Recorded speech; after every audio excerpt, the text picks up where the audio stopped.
They said Toyota had chosen Burkina Faso, a land without a coastline, a land scarred by conflict, a land where dust once settled over every dream, and yet, a rumor rose, louder than any engine Toyota had ever built. A claim that the Japanese automaker was about to pour $50 billion into this small Sahel nation, a promise to turn red earth into steel, sweat into horsepower, and a quiet capital city into West Africa's automotive heart. In just days, the story spread across the continent, from Ouagadougou to Nairobi, from WhatsApp groups to evening news bulletins, from Facebook posts to YouTube thumbnails screaming, "Africa rises." People spoke of 30,000 new jobs, booming factories, and a rebirth of industry, for a nation long denied the right to manufacture its own future. The rumor struck like thunder over dry ground, but something was missing. No press release. No announcement. No confirmation from Toyota, only a silence that glittered with possibility. Could it be true? Could a global giant really have chosen one of Africa's poorest, most landlocked nations as its next industrial frontier, or was this just another mirage on the long road of dependency? The rumor may have been false, but the yearning behind it was painfully real. Like most modern myths, it began with a picture. A glossy graphic showing the Toyota logo beside the flag of Burkina Faso. Below it, bold text, $50, 000, 000 investment confirmed. 30, 000 jobs, West Africa's first automotive hub. No source. No signature. Just pixels carrying the weight of a continent's hope. Within hours, the image tore through social media, Facebook groups in Ouagadougou, Telegram channels in Lagos, threads and X posts across Johannesburg.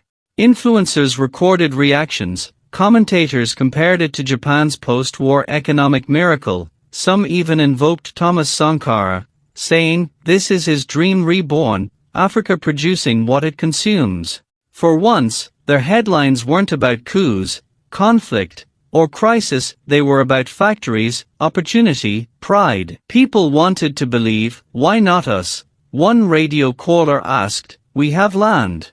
We have youth. We have courage. Another replied softly, maybe Japan finally sees what we see. But journalists began digging. Toyota's official website, silent. Reuters and Bloomberg, no trace. Government communications, no statement. Still, the silence didn't stop the sharing. In the digital age, belief moves far faster than proof. YouTube hosts posted deep dives, blogs analyzed imaginary supply chains, satellites. Images of factories in Kenya and South Africa were relabeled online as Toyota's new plant in Burkina Faso. Reason couldn't compete with imagination. Economists shook their heads. The numbers didn't add up. $50 billion was twice the size of Burkina Faso's entire economy, more than the expansion of the Suez Canal, larger than Dangote's refinery. But logic rarely wins against longing. For decades, Africa has watched raw materials leave and finished goods return. The idea of Toyota building cars in the Sahel felt like history correcting itself. Investigators eventually traced the rumor to a handful of social media accounts posting breaking news from government insiders. Logos were copied, digital signatures faked, dates mismatched, and yet, each false detail sat atop grains of truth. Toyota has been active in Africa for years. South Africa hosts major assembly plants. Kenya has training centers. Ghana and Egypt test mobility projects. During a major Tokyo Africa summit in 2025, Toyota Tsusho signed 44 agreements with African nations, but none with Burkina Faso. What did exist was small Toyota vehicles sold through CFAO Mobility, a dealership network in Ouagadougou. Mentions in Japanese trade seminars. Minor logistics partnerships. But Hope didn't want dealerships. Hope wanted a revolution. People began connecting dots that were never meant to meet. A seminar became a signing ceremony. A dealership became a factory. A rumor became a prophecy. Economists called it emotional inflation. Hope adding zeros faster than capital ever could. Why did millions believe something so unrealistic? Because the story didn't start from facts. It started from frustration. Africans are tired of headlines that show poverty but not potential, tired of being told what cannot be done, tired of being seen as consumers, not producers. A Toyota factory symbolized respect, partnership, possibility. Believing was a form of defiance.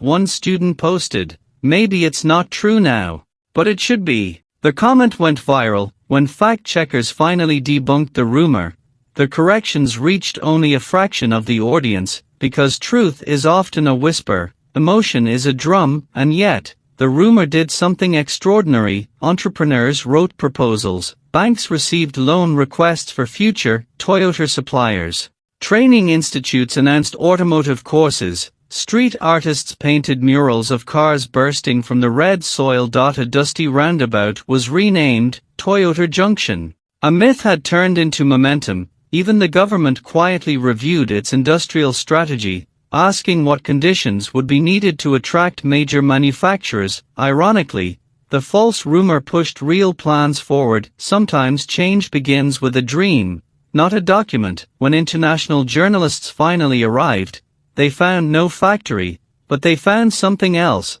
hope wearing a hard hat. People wanted the story to be real because it symbolized something deeper, a shift from extraction to creation, from dependence to dignity, from being recipients to being producers. Belief revealed a truth that numbers alone couldn't capture. Africa is hungry to build its own destiny, bolt by bolt, idea by idea. The Toyota rumor wasn't about Toyota. It was about Africa's imagination waking up. Every rumor carries its own gravity and its own lesson. This one taught us that Africa no longer wants to be told what's impossible. It wants industries, factories, skills, pride. Maybe Toyota isn't coming today, maybe the $50 billion was never real, but the ambition behind it is, and perhaps one day, when the groundwork is ready, their headlines will be true, not because of a rumor, but because of real, continent-driven transformation. Between fact and fate lies a narrow bridge. Across it walk millions of Africans, holding doubt in one hand and hope in the other, and sometimes, hope is the first step toward reality.